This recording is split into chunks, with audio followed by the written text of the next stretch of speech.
আসসালামু আলাইকুম, কেমন আছেন সবাই?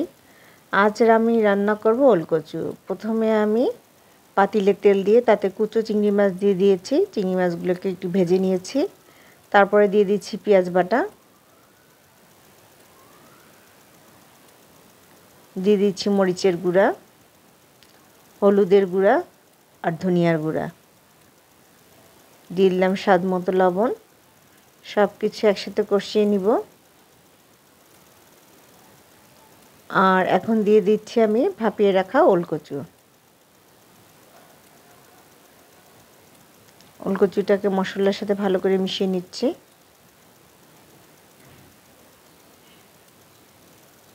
দিয়ে দিলাম একটু পানি।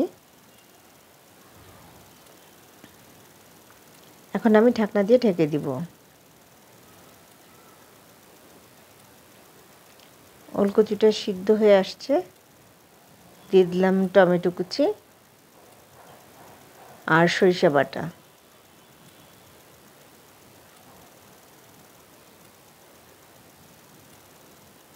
আমি আবার একটু পানি দিয়ে দিয়েছি। আবার আমি ঢাকনা দিয়ে ঢেকে দিলাম। দিয়ে দিলাম কয়টা কাঁচামরিচ।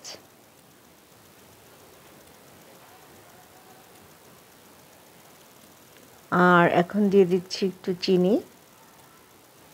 সব কিছু নেড়ে চেড়ে ভালো করে মিশিয়ে নিলাম। তৈরি হয়ে গেল আমার কুচো চিংড়ি মাছ দিয়ে ওলকচু।